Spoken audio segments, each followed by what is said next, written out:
Namaste, you are listening to shravaNa, the Rashtram Podcast, and in this episode we are going to talk about cultural Marxism. My name is Sreejit Datta and I am the director of the Rashtram Center for Civilisational Studies and an assistant professor at the Rashtram School of Public Leadership.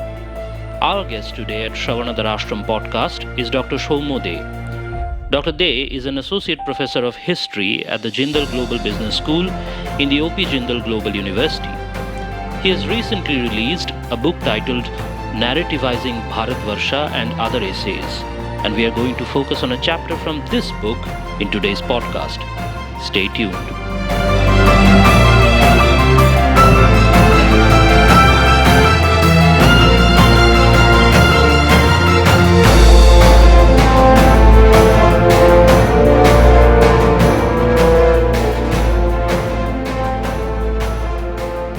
Namaste, welcome to another episode of shravaNa, the Rashtram Podcast. My name is Sreejit Datta and I am an assistant professor at Rashtram as well as director of Rashtram's Center for Civilisational Studies. And today we have with us Dr Saumya Dey, who is a professor at the Jundal Global University. He teaches history and very interestingly, Dr Saumya Dey has published his latest book titled Narrativizing Bharatvarsha and Other Essays, where he touches upon the concept of cultural Marxism, which is the topic of our discussion in today's podcast. So, welcome, Dr. Saumya Dey. Thanks for giving us time. Thank you very much, Sreejit. Thanks for having me here, and thanks to Rashtram School of Public Leadership for giving me this opportunity to talk about my book. Thank you very much. Right.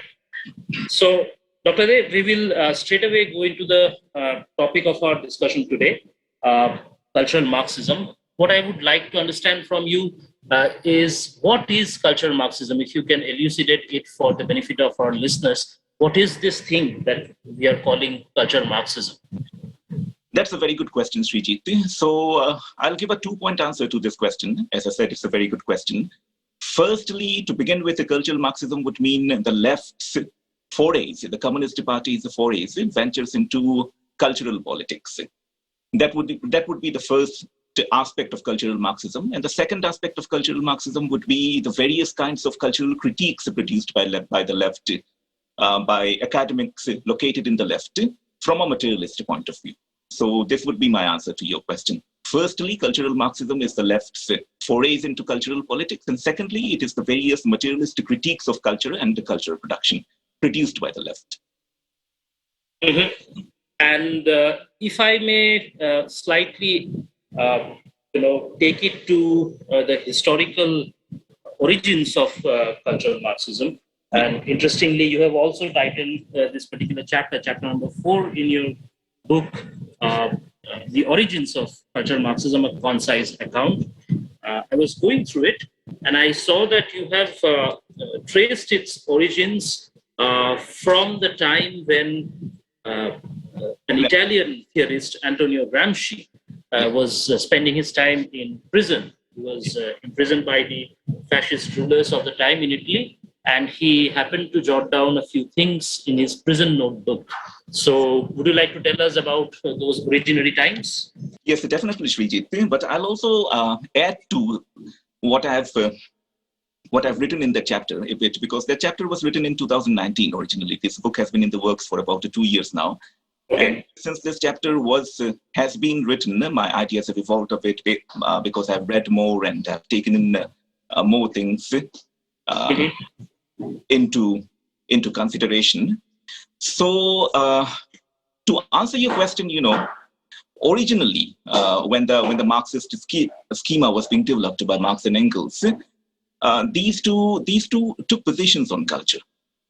Marx and Engels both. If you read the Communist Manifesto, for example, you see that the Marxist writing the bourgeois family, he calls that bourgeois family called a claptrap and whatnot. He was very contemptuous of bourgeois family morality. Then, of course, you might remember Engels' famous essay, Origins of a State, Private Property and Family, in which he links the origins of family of a monogamous conjugality to the origins of a private property and the development of a surplus economy. And, that's right. and so forth. Moving on to Lenin, Lenin too took positions on culture. He, for instance, thought that that a literature, what he called the multiform literature allied to the social democratic movement, is necessary for the success of this movement. So the original Marxist-Leninist schema took multiple positions on culture, took multiple cultural positions. If you read Stalin once again, Stalin authored this slim booklet titled Leninism. I've forgotten the full title of this booklet, but there is Leninism in the title. And he expounds what is Leninism, he defines what is Leninism. And one of the definitions of Leninism is that it is about the role of the party in the working class movement. And the party, of course, plays multiple roles. And a crucial role of the party is that it is the repository of working class culture. It is not just the repository of working class politics, it is the repository of a working class culture. Okay. So Marxism, Leninism as it developed, and later Stalinism as it developed, as it was theorized, took cultural positions, definitely. But a major breakthrough came with Gramsci in the 1930s. It was in the sense that the original Marxist-Leninist schemas interpreted culture as a manifestation of material relations, of the relations of production. But the crucial, pay attention to this, the very crucial break that came with Gramsci was that he saw culture and morality as things which sustained the relations of production, which were very crucial to the sustenance of the relations of production. So here is where a major watershed movement lies. Gramsci saw, I reiterate, Gramsci saw cultural and morality as instruments that sustained the relations of production, which inculcated a certain level of culture, morality, literacy, numeracy in the population, as a paraphrase his remarks in the book, so that this population becomes recruitable as industrial labor. That's right. So this is my answer to your question.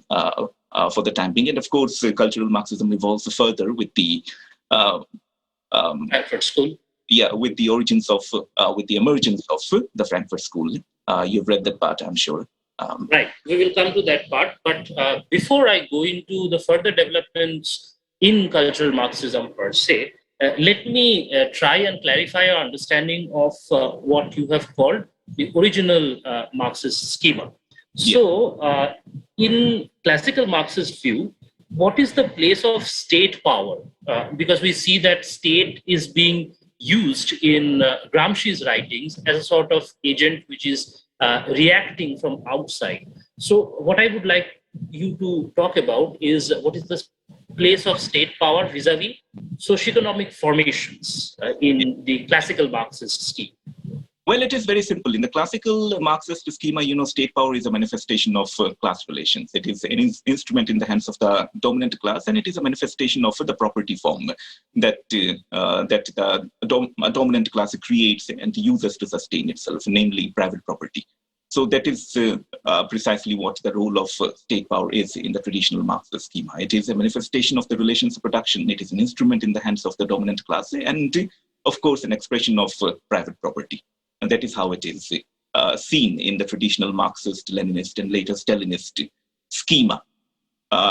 Interestingly, if you read the traditional, the classical Marxist texts, sorry, traditional is not the right word. If you read the classical Marxist texts, right, you would see that the classical Marxist position was that a thought per se or culture per se does not quite have a history. Culture only has a history to the extent that it is a manifestation, it is an expression of the material relations of production, Right.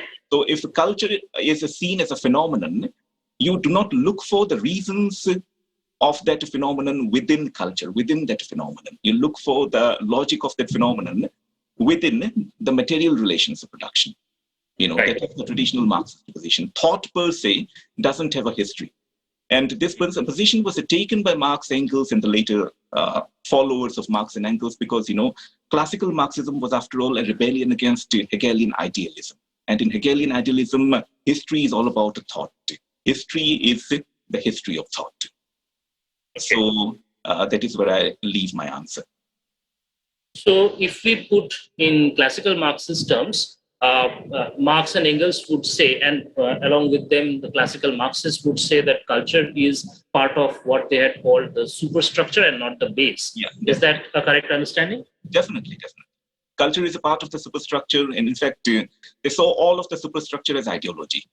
Religion, right, philosophy, morality, culture, all of it is ideology in their understanding, and ideology emanates, it issues from the relations of production. And of course, it is, I'm paraphrasing these people here, it is in their understanding camouflage for the relations of production. It conceals exploitation and legitimizes exploitation.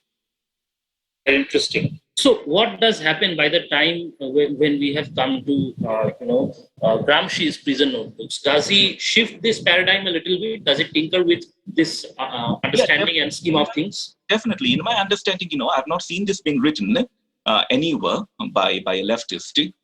But in my understanding, the Gramscian understanding is a radical upturning of the Marxist understanding of culture. Because if culture and morality are used to sustain the relations of production, culture and morality are, so to speak, imbricated with, twined with the relations of production. And in this case, culture and morality too would have a history, as much a history as the relations of production. The history would be twined with the history of the relations of production. So I would say, in my understanding, this is definitely a very, very important, very radical departure, not just a departure, but also a building upon, a development upon the traditional Marxist schema and the traditional Marxist, the classical Marxist understanding of culture. Okay, thank you for that answer. I will now turn my attention to, if I may use the term, origins of postmodernism and postmodernist way of looking at morality and ethics in Gramsci's views and his writings.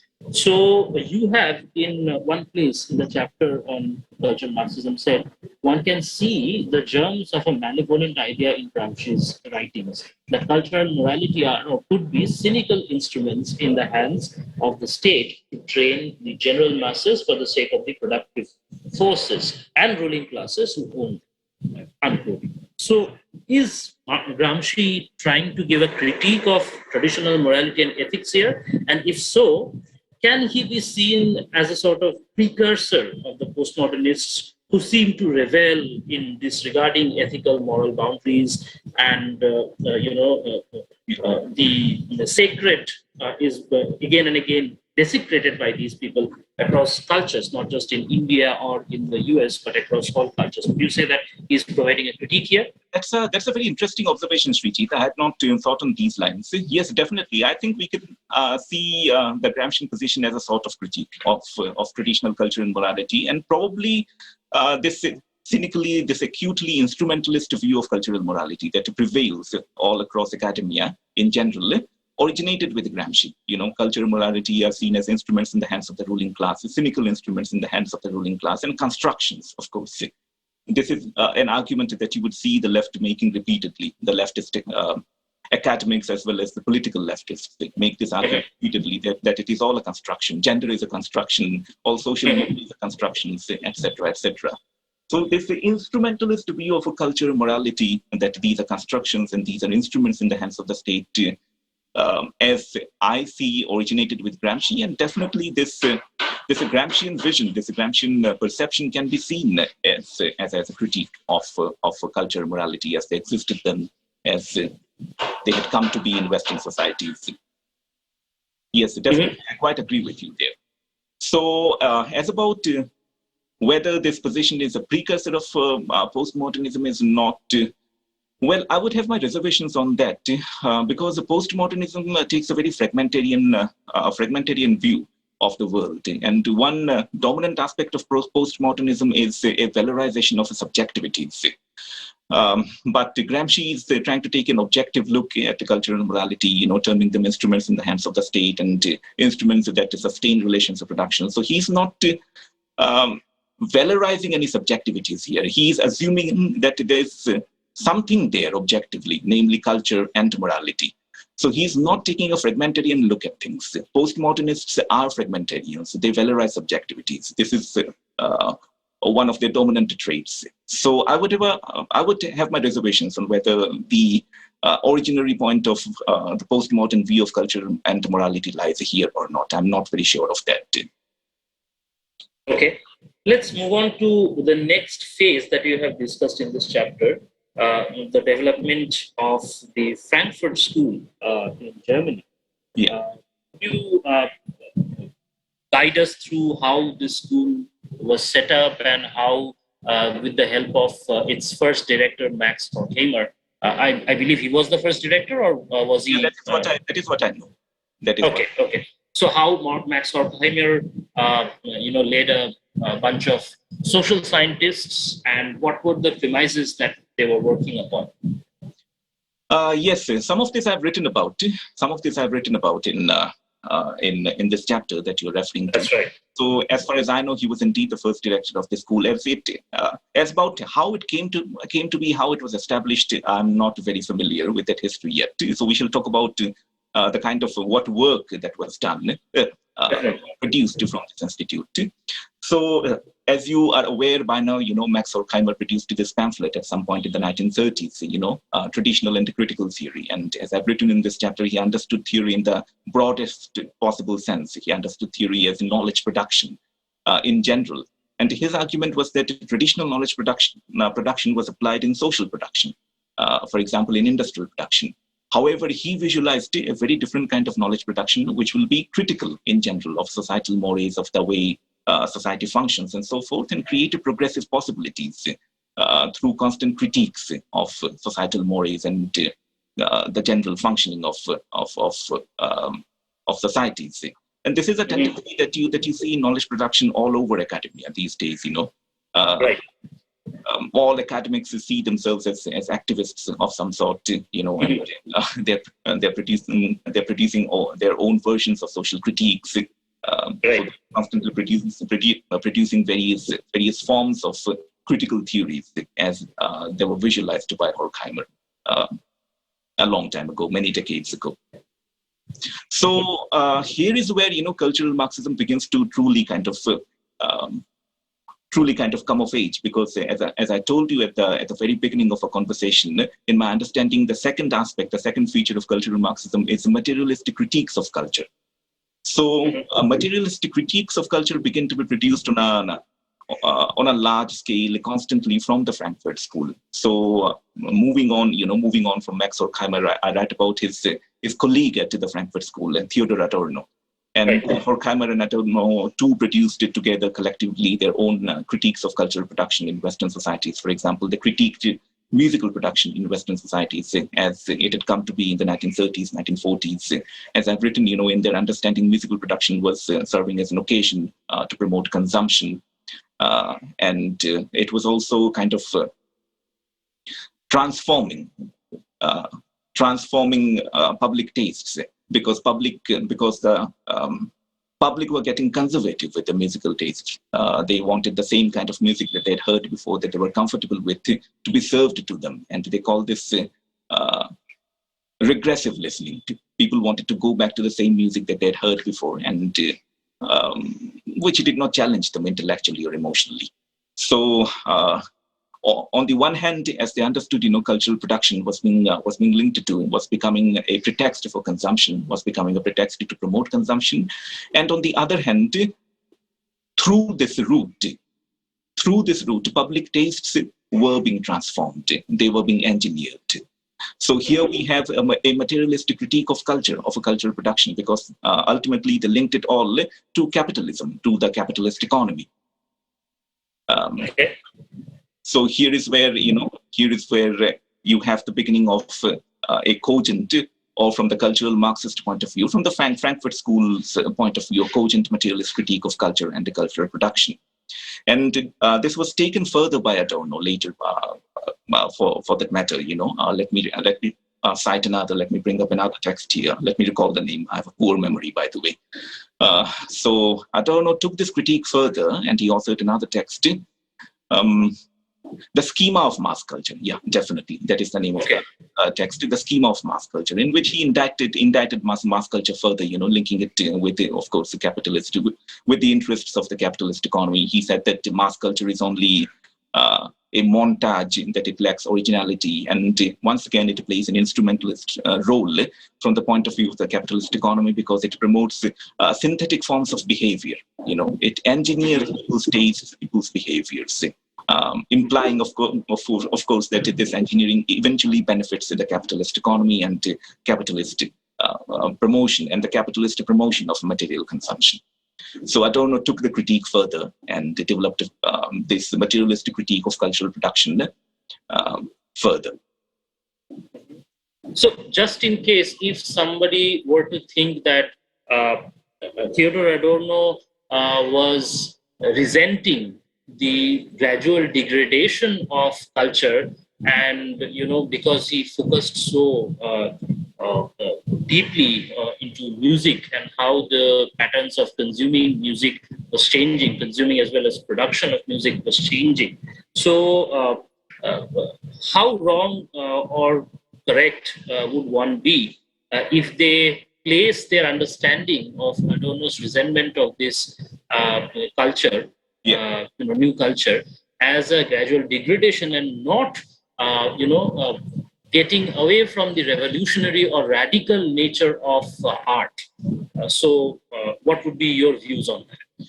Well, I remember this remark by Adorno, probably in this text, Schema of Mass Culture, or probably in another text. As I told you, I'm bad at remembering names, but I remember this remark by Theodor Adorno that, capitalism or the capitalist economy collapses the difference between high and low culture.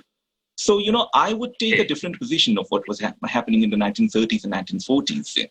Probably mass culture, from my point of view, I would say that mass culture was becoming a thing of a general consumption. And there's a tinge of elitism in the positions taken by these gentlemen, Horkheimer, Adorno, etc. Just as in our own lifetimes, for instance, you might have seen, I have seen that classical musical consumption has expanded. In our childhoods, it was a very elite thing, but today, comparatively larger numbers of people listen to classical music in India or visit the classical music concerts. So probably a similar development was underway in the 1930s and 1940s in Western Europe, and this development was taken advantage of by the capitalist economy. Any entrepreneur would take advantage of such a development, harnessing a mass market. So there is probably an element of elitism in their position, in the position of Adorno, definitely, as though classical music, Bach, Mozart, etc., should be heard only in lofty ivory towers and not by the general public. Right. So Adorno, Horkheimer, these people were developing something that came to be known as critical theory. So if someone were to ask what is critical theory and how did Horkheimer or Adorno, for that matter, understand or interpret this concept, what would be your answer? Okay, what is critical theory? Yeah, it is a beast actually rampaging all over the social sciences and liberal arts these days. My understanding of a critical theory is that it encompasses a range of critical attitudes. It is just not one thing. It is a multifarious thing. It is a hydra-headed thing, actually. It is a monster very much like the hydra. So it encompasses a range of critical attitudes. It would include, for instance, definitely what we understand as cultural Marxism, materialistic critiques of culture. It would include postmodernism. It would include post-structuralism, which is generally a linguistic tendency. It is a tendency in linguistics, or the tendency rather comes from linguistics. And it would also include post-colonialism. So, as I said, it is a range of critical attitudes which have infiltrated the social sciences, humanities, liberal arts to a great extent these days, and they have done considerable damage to these areas of knowledge production, in my opinion. We'll come back to the discussion. But before that, I just wanted to understand something from Gramsci again. Because you mentioned the impact that postmodernist and critical theory. Let me throw in this caveat. Let me caution you. I'm by no means an authority on Gramsci. Gramsci is very difficult to beat and very tedious, because these were random notes after all. These were random jottings which have been compiled as a book. So interpreting Gramsci is an industry in its own right. There are a lot of people interpreting Gramsci out there and writing papers on Gramsci. Okay, please go ahead. Right. Nevertheless, I will put this question to you, and you may choose to, dwell on this or not. It's up to you. In Gramscian view, does economic dominance always guarantee political dominance, or is the latter, namely political dominance, a function, so to speak, of certain other factors such as birth or pedigree, or maybe in the Indian context, what we call caste? I'm asking this because I wish to understand the theoretical underpinnings of the later development of critical theorists and postmodernists and the cultural leftists, if we can use that term, in India, who seem to always discover the spectre of caste in every aspect of Indian and more specifically Hindu culture. Would you like to give your remarks on that? An interesting question, a difficult question too from my point of view, because as I've said, I'm an authority on Gramsci. So let me tell you what I've understood of Gramsci in this context. Now, if you discuss the Gramscian or if you discuss the Gramscian understanding of dominance, we have to bring up the Gramscian understanding of the non-elite, because who are dominated from the left point of view in a traditional state structure, capitalist state structure, it is the non-elite, isn't it? So who are the non-elite from the Gramscian point of view? The non-elite or the subalterns from the Gramscian point of view are the people invisible in history. And why are these people invisible in history? Because history is essentially the history of the state, and the state is controlled by the elite. But if you try to go further from this point, take this Gramscian understanding of the non-elite further, and seek to understand what made, besides their lack of control over the state, what made the non-elite who they were, the non-elite. At least I draw a blank. I do not quite get to understand reading Gramsci as to why the non-elite did not control the state, or as to why only the elite, from his point of view, the elite controlled the state. So the Gramscian thoughts are very fragmented, as I told you. I do not see a method or a linear development in the Gramscian thought. Okay. Still, I cannot. Yes, please go on. Yeah. So going ahead from here, taking this Gramscian understanding of the non-elite further and aligning it with or seeking to comprehend the Indian left's or the Indian activists' obsession with caste. What is the root of this obsession, and do these roots go into the Gramscian understanding of the non-elite? To an extent, yes. Because, the activist academia in India, for instance, the academics who authored the Subaltern Studies volumes, for that matter, for instance, they thought that the state is essentially a crude form of dominance. For example, there's an essay written by Partha Chatterjee, if I remember correctly. The title of the essay is "Dominance Without Hegemony," and the general thrust of the argument made in the essay is that the Indian state is a direct derivative of the colonial state. The colonial state represented a dominance without hegemony. It was dominance without consent, without the consent of the subject population, the population that was ruled. And the post-independence Indian state is a direct derivative of that state. That this state, the current state too, the current Indian state too, is a form of a dominance without hegemony. It doesn't really have the consent of the masses, the non-elite masses that it rules, which is why the various, in their opinion, from their point of view, the various upsurges against the Indian state, the various movements, Naxalism, and so forth. So the crises of the Indian state stem from the fact, the issue from the fact, in their opinion, that it is dominance without hegemony, that it does not incorporate the non-elite in its systems and structures. So here is where the crux of the Indian lefts or the Indian activists' understanding of the non-elite lies. It is generally in alignment with the Gramscian understanding of the non-elite. The crux of the understanding is that the non-elite are people who are excluded from state structures, from the power structures of the state. That they're not participants in ruling. They're not part of part of hegemony. in other Yeah, words. that's right. They're not quite citizens in that sense. For instance, if you read Aristotle's Politics, his definition of a citizen is an individual who participates in ruling and being ruled.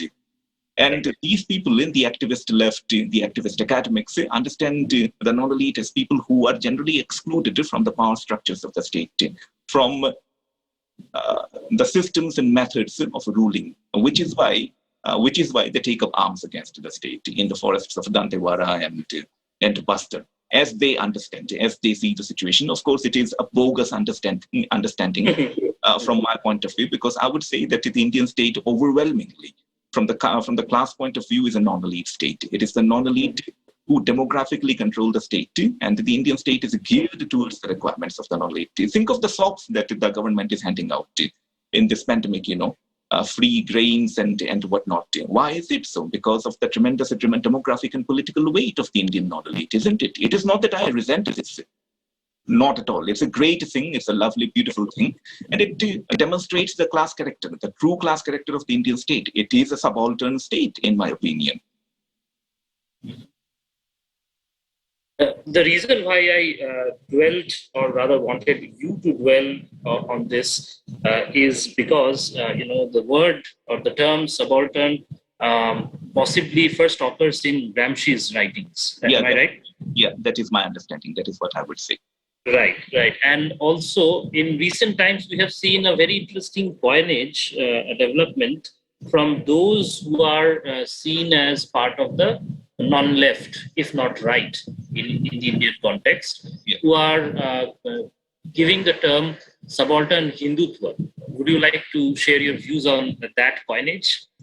Well, it's a superfluous term, Sreejit. We do not require this term because Hindutva, in its sense, is a very subaltern thing. Let me tell you, I come from a remote village in Tripura, and caste Hindus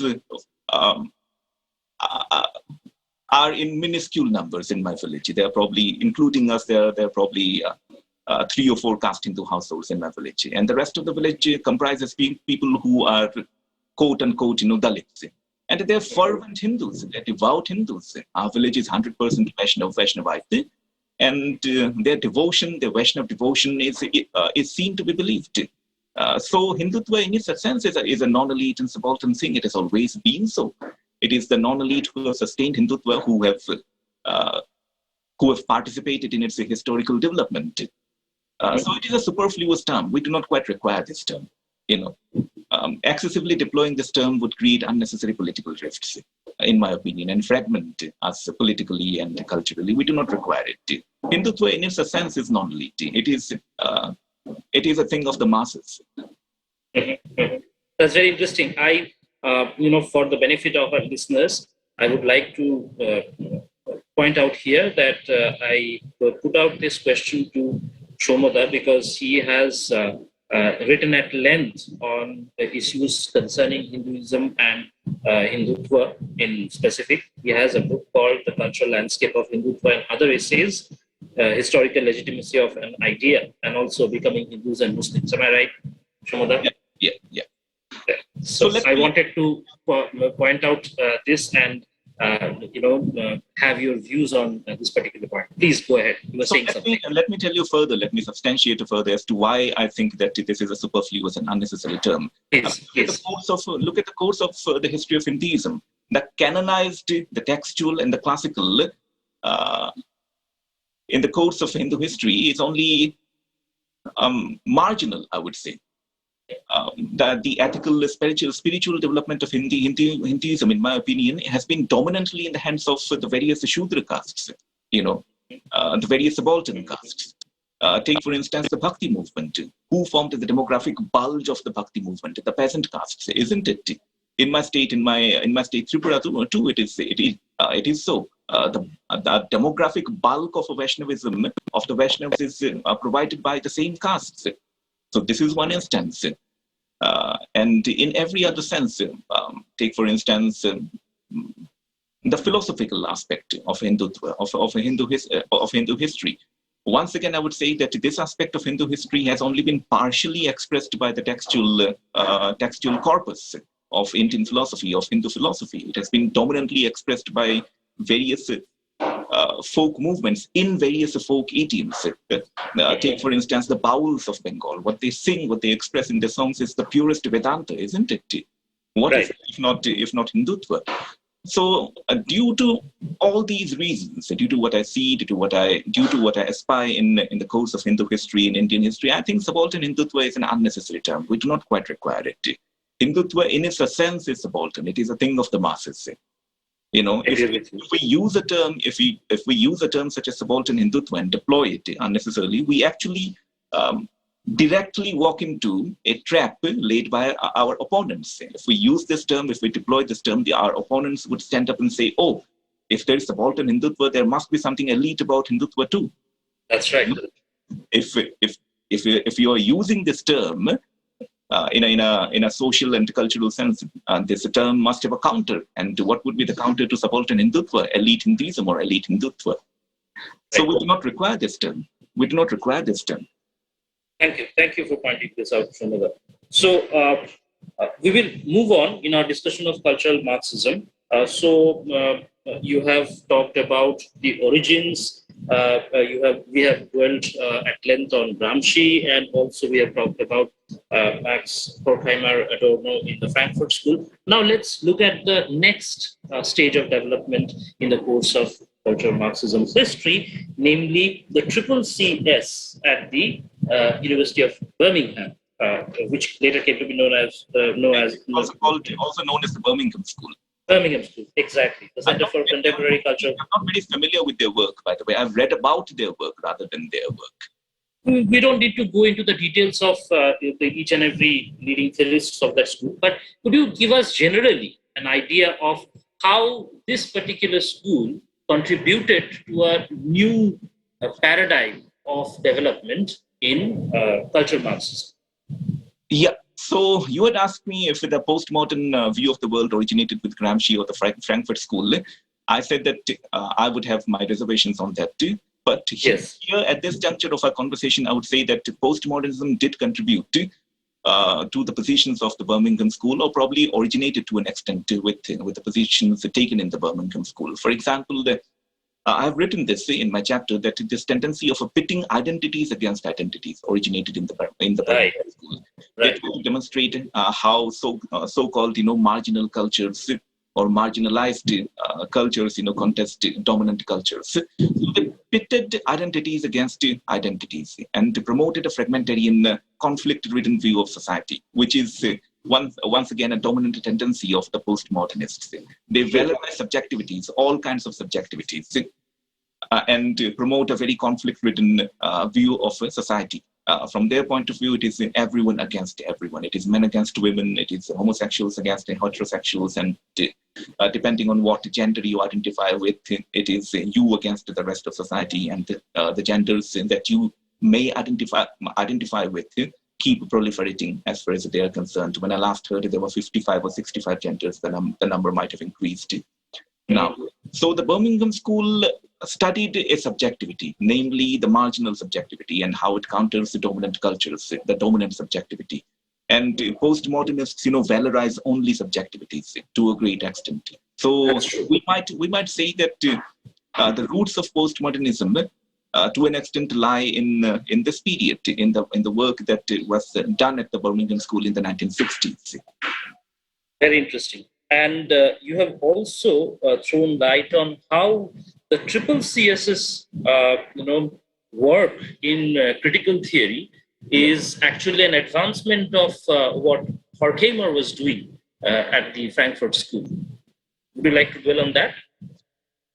Well, it was a progression on the work done at the Birmingham School, in the sense that they studied culture. And they took a very reductive view of culture like their colleagues at the Frankfurt School. The academics, the scholars at the Frankfurt School reduced cultural development production to the requirements of the capitalist economy. And the Birmingham School scholars too took a similarly reductive view of culture. They reduced culture to the various social dynamics or social conflicts in this case, and arrived at a very fragmentarian view of society. So in this sense, I would say that yes, in the Birmingham School, the Birmingham School was a progression upon the Frankfurt School. Right. Right. In the meanwhile, something interesting happens back in USSR. I mean, Nikita Khrushchev, the first secretary, comes out with some tantalizing revelations in 1956, and that shakes the worldview of the classical communists, and that to a great extent has a bearing on the formation of this new beast called cultural Marxism. Would you like to talk a little bit about that? Yeah, that's a very significant development. Once again, a watershed development. As I told you at the start of our conversation, once again, to go back to that point, I'd said that, partly cultural Marxism is the left's forays into cultural politics, and partly it is materialistic critiques of culture. Right. So here we see actually that the second aspect, what I identified as the second aspect of cultural Marxism, namely materialistic critiques of culture, was the first to develop. The first to develop. And the first aspect, as I'd identified it, was the second to develop. So here is where you find the originary point of the left's forays, ventures into cultural politics.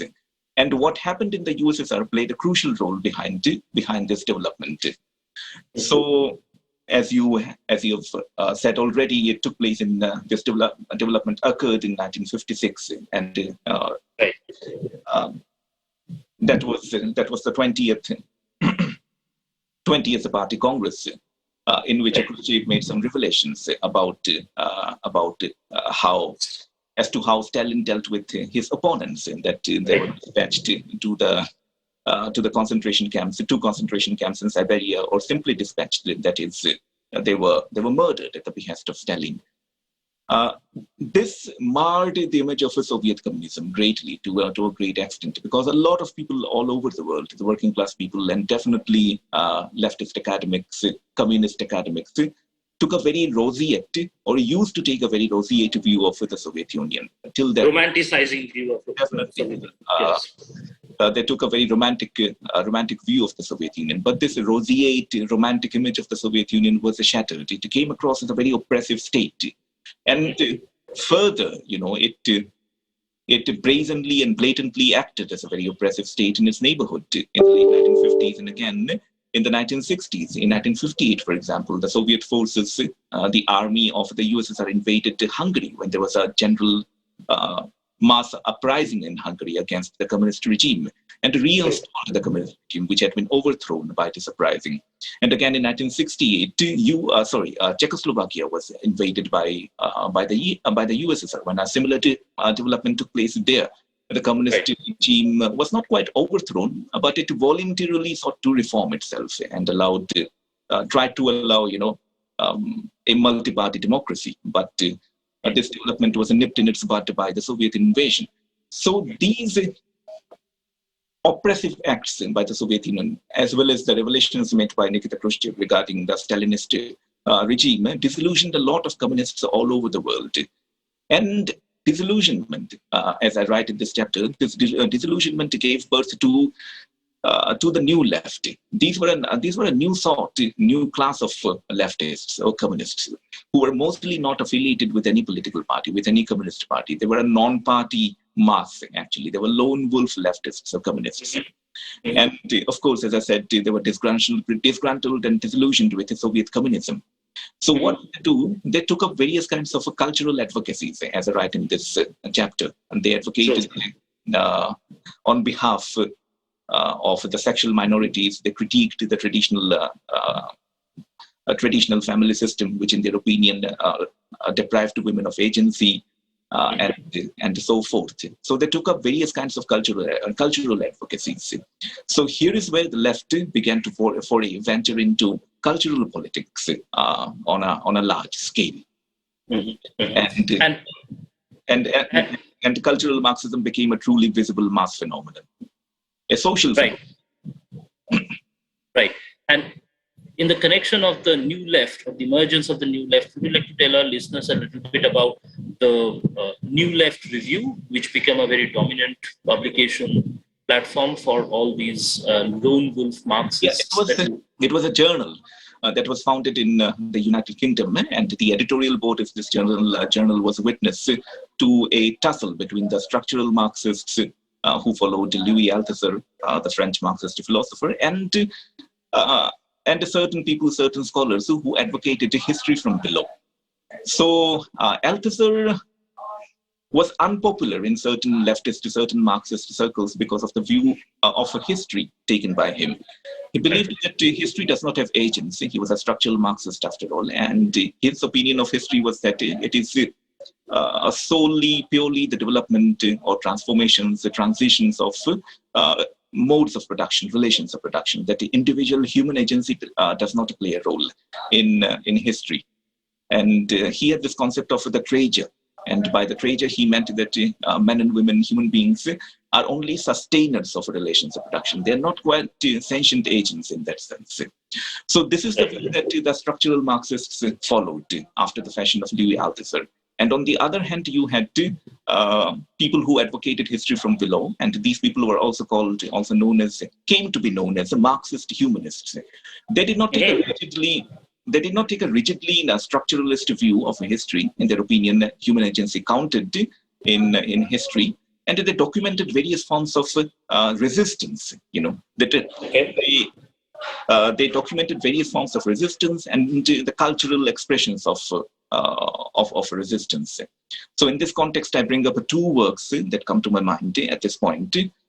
First is Bondsmen Made Free by Rodney Hilton, which documents a peasant uprising which took place in 1381. And he tried to show how this uprising represented not just the peasants, it was not just the work of the peasants, but actually involved a cross-section, a dominant cross-section of a rural society. It even included the priests. And since it took the priests into purview, the rural priests into purview, definitely he took cultural agency into purview. Here I'm paraphrasing him, of course. And then, of course, the monument, the sheer monument of Marxist humanist historiography was produced by E.P. Thompson. And this monument is his massive work, Origins of the English Working Class. I hope I got the title right. It's one of my favorite books, by the way. And here he demonstrated how the working class formed. It became the working class in the true sense. It developed its class consciousness, not just from its experience of industrial labor, but various forms of cultural agency and cultural activities. He even took into account the street games played by the working class in 19th century Britain and how these games contributed to class consciousness. He took into account the working class's participation in various dissident sects, in Methodism, for instance. So he tried to demonstrate that class consciousness is not just the expression of a class's location in the relations of production. Instead, on the other hand, class consciousness is actually the expression of a range of phenomena, and these phenomena include cultural phenomena. And he, of course, argued that culture inhabits material relations. So here is where cultural Marxism truly came into its own, in my opinion, at the end of the 1970s, at the start of the 1980s, at the hands of these Marxist humanists, and their leader would be, in my opinion, this remarkable gentleman, E.P. Thompson.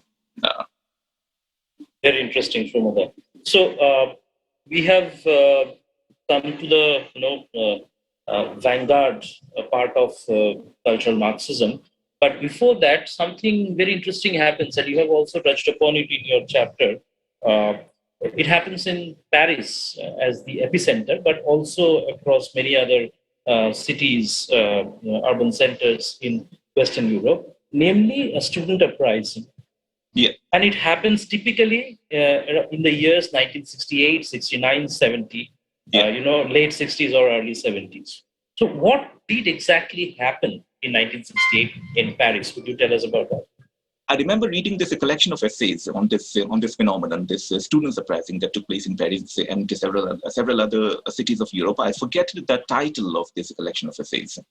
Anyway, so some contributors to this volume, to this collection of essays, wrote that these were young kids in their 20s or in their teenage who had grown up in leftist households. So they had already a certain communist or leftist inculcation, upbringing. But at the same time, as I've told you, as I told you a few minutes ago, there was a general disillusionment with the Soviet communism, and that was the dominant strain of communism in those days in Europe. Definitely, the European communists looked up to the Soviet Union, towards the Soviet Union once upon a time, and of course, the Soviet Union funded the European communists too. So here you have a very young demographic which already had a leftist upbringing, which or was probably familiar with the leftist worldview and the leftist dogma, but at the same time was generally disillusioned with the dominant expression of left politics on the European continent, or the continent as it was called in those days. So this is something probably that contributed to the psychology. This dual psychology is something that probably contributed to the upsurge in those days. And you might know that there was considerable presence of the left in the politics of these countries in those decades, in the 1960s and 1970s. In Italy, France, for example, in Italy there were communists who had considerable political visibility. In France too. So there was already a political ambience which could support such a behavior on the part of young people, or probably a political ambience from which young people could draw inspiration. So multiple things probably came together at the end of the 1960s and 1970s. A general disillusionment with the Soviet communism. At the same time, there was this young demographic which was familiar with the leftist worldview and leftist dogmas, having grown up in leftist households. And thirdly, there was a certain political ambience in these countries which could support the activism, or which could inspire the activism of this young demographic. So probably multiple things that came together at that point of time and caused the general explosion that occurred. And remember, there was a lot of interest in marginal societies and third world societies in those days on the European continent. In France, definitely, the Vietnam War was raging, and the West was obviously the oppressor, the blatant oppressor of a poor peasant population in Vietnam. So this probably further contributed to the explosion of the powder keg that was building up in the late 1960s and early 1970s. Young people were generally disillusioned with their own political systems.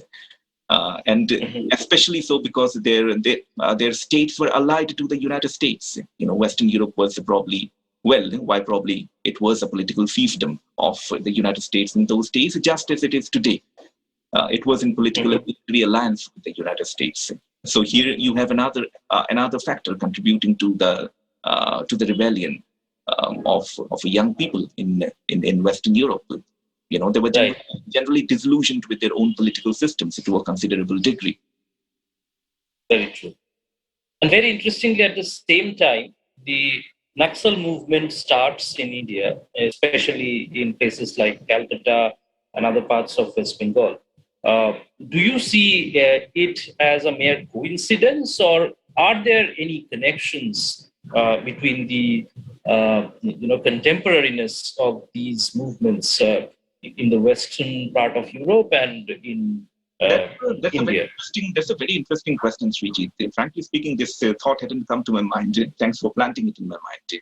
So the students' uprising in Paris occurs when? In 1968. And when did the Naxal movement begin in India? In 1969. These two developments are roughly coincident, isn't it? So It's very possible that our own youth derived inspiration from the European youth. It is very possible.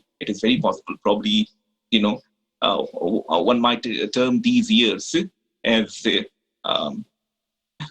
a time of general youthful rebelliousness, cutting across continents and societies.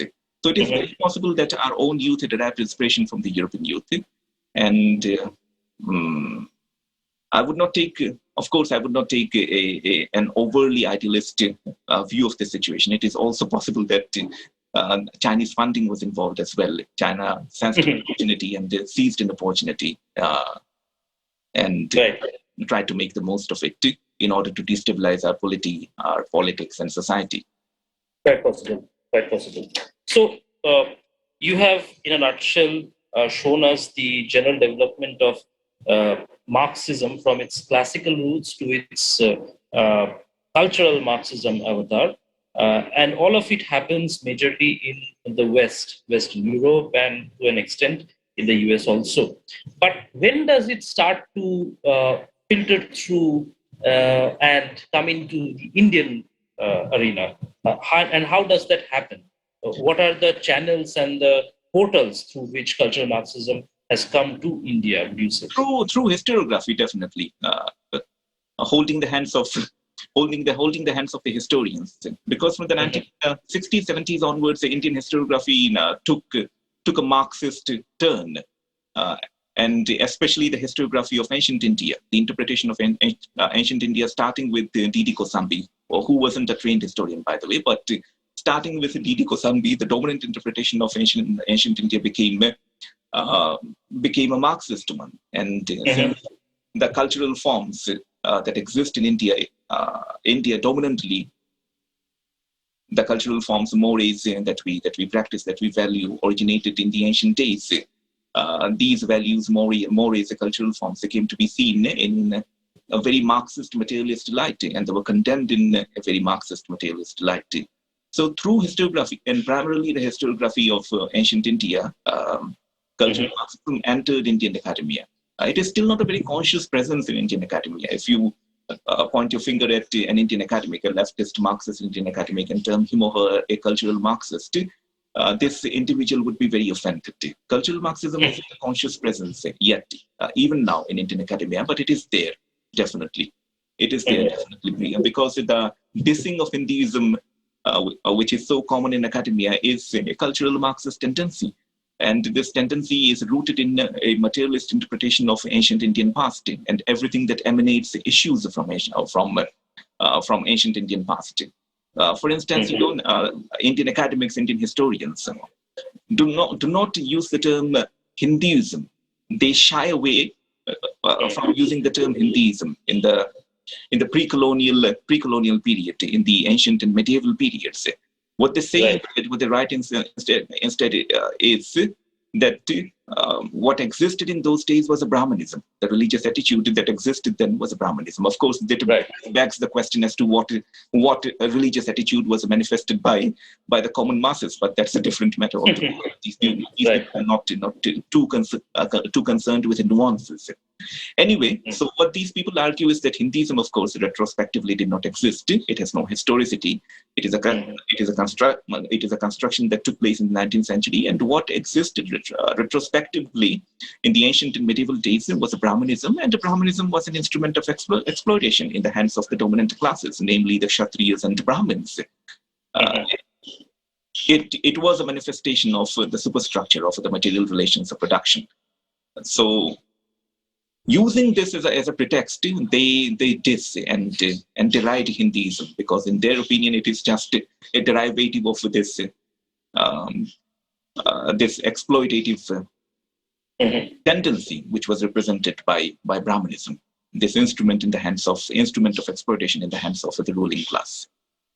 And it's quite interesting that you trace the infiltration of cultural Marxism into the Indian context through the academia, and specifically through the historiographers, through historians, because I'm reminded of quite a few historians who had been trained in the Western academia, and especially in the time when this student uprising happened in Paris in 1968, and also in other places in Europe. They were studying back then in universities such as University of London and Oxford University and various other places. So it is quite possible, isn't it, that they had imbibed some of those romantic values and the revolutionary nature or outlook of looking at history. Isn't it possible? That's right. Definitely, Sreejit. You're spot on here. That is what happened. These people who went on to dominate Indian historiography, Indian academia, were trained in the West in the 1950s, 60s, 70s, when the dominant outlook in Western academia was Marxist. And Western academics in those days, it took a very roseate view of Soviet Union, and it was diminished somewhat in 1956, but it did not entirely go away even after that. So you're spot on here. Definitely, that is what took place. These people were trained in the West in a period, at a point of time, when the dominant outlook in Western academia was Marxist, and this outlook had been building up since the 1930s, 40s, and it truly kind of came of age in this period that I'm talking about. Continuing our discussion of cultural Marxism in the Indian context and in the Indian academia, I would like to shift my focus now to people who come from different disciplines, namely economics and philosophy. Would you say that you have been able to discern any influences through those who are disciplined in, who are trained in these disciplines, namely economics and philosophy, who have contributed significantly to the development of cultural Marxism, either in the West and then maybe as a result in Well, India? I'm afraid, Sreejit, I would draw a blank in that. Okay, no problem. Not quite sure what is happening in these disciplines. I can barely cope with my own, actually. No problem. Because I was, interested in knowing your views about the paradigms of thinking in, concepts like justice and equality, where several philosophers, modern philosophers, or rather postmodern philosophers, have contributed significantly. But definitely, to give you a very general answer, to give a very general answer to what you've asked, the advocacy tendency, of course, has got hold of all these disciplines, be it economics, be it philosophy, definitely. And this advocacy tendency is rooted in multiple critical attitudes. As I told you some time ago, that the critical theory is a range of attitudes spanning from cultural Marxism to postmodernism to postcolonialism. So these disciplines have been considerably politicized, and on account of this politicization, they have adopted an advocacy attitude. And this advocacy attitude draws inspiration from these multiple kinds of critical outlooks. Sometimes it is postmodernism, sometimes postcolonialism, and what have you. So there's been a general politicization of academia, definitely the social sciences and humanities. And on account of this politicization, the social sciences, humanities, liberal arts have taken up, assumed an advocacy attitude generally. That is what has happened. This is my general perception. Otherwise, but beyond that, I'm not capable of going into the minutiae, because as I told you, I can barely cope with my own discipline and leave aside others. That's okay, but I will still, risk one last question in this regard. I was quite interested to see a development, a very visible form of influence coming from American academia to Indian academia. When I saw Amartya writing about John Rawls's idea of justice. In fact, he published a book with that very title, Idea of Justice, where he talks about the evolution of this idea through Western conception at various stages in history. So many times our discussions about social justice, and with the formation of this new coinage, social justice warrior, SJW, I'm provoked to think whether these developments in the academia have positively contributed to such developments. It's completely up to you whether you want to, share your remarks on this. I'm on the same page. I'm on the same page with you on this matter. Definitely, ideas of justice. As I told you, these ideas express or build various kinds of advocacy tendencies, and advocacy tendencies dominate the liberal arts, the social sciences, humanities. So yes, practically every academic views himself or herself as a warrior of justice in some form or the other. In India, as they say, social justice. They are all advocating social justice in some form or the other, as far as they are concerned.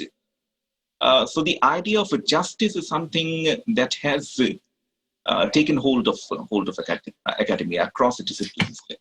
And this idea of justice is expressed in various various forms of advocacy attitudes. And this is the general situation.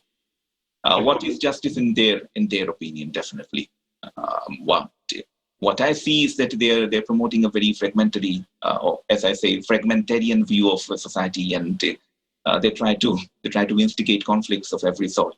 This is my view of what they're doing. But as far as they're concerned, they're advocating justice or social justice in the Indian situation. So justice has become a ruse, a pretext for every sort of thing in academia these days. That is the general situation. And as a result of this, as a result of this excessive obsession with advocacy, there's been a general decline of rigor. There's been a general erosion of rigor in academia, and an erosion of standards, as I would see. People build their arguments emotionally these days, rather than empirically, rather than scientifically, through positivism. Emotionalism is a dominant tendency in academia, along with advocacy. And would you say that such tendencies would have still been tolerable if they had confined themselves in the corridors of academia, but they are, percolating into other spheres such as law and jurisprudence, and sometimes these practices or practitioners tend to sound like activists more than anything else. Do you agree? That's right. We have so many instances of judicial activism in our own country. So people pursue what is their own idea of justice and try to implement their own idea of justice from their own subjectivities. Because, as I said, their advocacy attitude derives inspiration from multiple sources. One of the sources is postmodernism. And what does postmodernism do? It promotes subjectivities. So you have people bringing their extremely subjective notions of what is justice in law, in various other disciplines, for instance, economics. So yes, this is happening on a large scale. Indeed, I quite agree with you. We have come towards the concluding part of our discussion, and I will, end this discussion with one last question. And this is a little bit hypothetical, Shomuga. So I don't want to name any particular ideology, but if we were to imagine a purely materialist interpretation of history and culture and tradition and civilization, especially in our context, in Indic civilizational context, will such an interpretation be definitely going towards, a stance which resembles the Marxist stance, or will it echo the Marxist interpretation of history? Well, Sreejit, I teach economic history at my institution. I've not yet attempted to produce a monograph of economic history. But if I were to attempt a similar interpretation of Indian history, definitely it won't bear the Marxist stamp, in the sense that I wouldn't see Indian history as a field in which antagonistic classes are at loggerheads. My materialist interpretation of history would be quite different. I would do this interpretation from the production relations point of view, definitely, but I wouldn't see production relations necessarily as sites of social and class conflicts, because production relations require cooperation. And trust me, in my opinion, the instinctive human tendency is to cooperate. Once again, to bring up republic. What is the origin of the state in his opinion? In his opinion, if I remember correctly, I'm not a political scientist, though I have read this text. If I remember correctly, in Aristotle's opinion, the origin of the state lies in precisely this human tendency that human beings cooperate and they cohere around their own notions of justice and injustice, and right and wrong. And what are these units of cohesion in his opinion? These fundamental units of cohesion in Aristotle's opinion are husband-wife, the family unit, parents and children, the second unit of cohesion, and the third unit of cohesion is master and slave. So, well, let us not go further with this Aristotelian notion, but to paraphrase this notion, yes, there are fundamental human units, social units, and these social units cohere and cooperate for various reasons. One of these reasons is sustenance, material sustenance, production of material goods, and welfare, general economic welfare of the social whole. So I would interpret, if I were to do a materialist interpretation of Indian history, I would interpret it in this sense, as a history of a social cohesion built around material interests and material relations. I would not give a conflictual spin to this interpretation as the Marxists do. This is not to say that conflicts have not happened in Indian history. Definitely conflicts happen, but the dominant theme of my interpretation would not be conflict. The dominant theme of my interpretation would be to understand as to how human beings have built production regimes and how they have found occasions to cooperate and how they have validated, legitimized that cooperation through various imaginations, the cultural and social imaginations. In fact, there would be a tinge of Hegelianism to my interpretation. Very interesting. I'm tempted to ask one last question to you, Saumya, because you're a historiographer, and I've got this chance to talk to you, and you have spoken quite extensively about the very concept of history that you would like to endorse in your own historiographies. So, is it possible to do historiography, write histories from a standpoint which is beyond the material, economic, and empirical? Is it possible to take, let's say, a transcendental standpoint and write history of a nation or a people or a civilization? Well, excessive Hegelianism once again is not good, Sreejit. It is unhealthy. If you're talking about the Hegelian transcendent Hegelian idea here, I cannot grasp it. Frankly speaking, I cannot put my head around it. Ideas, in my opinion, are immanent in social and cultural imaginations, and these imaginations once again are indistinguishable from social and cultural relationalities. So, from this point of view, it is very possible, in my opinion, very possible to write a history of India or any history for that matter, because imaginations which are brought forth, once again, to evoke a bit of Hegel here, imaginations which are brought forth by the union of reason and subjectivity are necessary to social cohesion and the sane functioning of a social whole. So taking into account these imaginations and comprehending, investigating these imaginations, in my opinion, it is very possible to produce a history, and very possible, to be more precise, to produce a cultural and intellectual history of India. That is a very viable project, in my opinion. Yes, I would quite agree with you in this matter. Although when I asked this question, what I had in mind was not very specifically the Hegelian idealism, but rather an Indian paradigm of thinking through the cosmic order, Rita, and then the social order of Dharma, and then it percolates to the personal order of Karma or Swadharma. Is it possible to look at history from such a cosmological, holistic point of view? Definitely, yes. Why not? A history of Indian cosmology or cosmogony. Definitely, why not? Why not? But having been trained as a historian, I would also attempt to take these imaginations down to the level of the social and political order, because imaginations, in my opinion, are immanent. They're rooted in certain forms of social cohesion, or might be inspired by certain forms of social cohesion.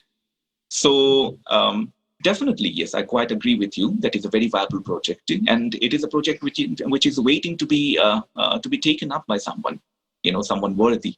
A history of Indian cosmogony and cosmogenic ideas, definitely. But such a history must also take into account what was happening in the domain of society and polity. Those aspects cannot be ignored altogether.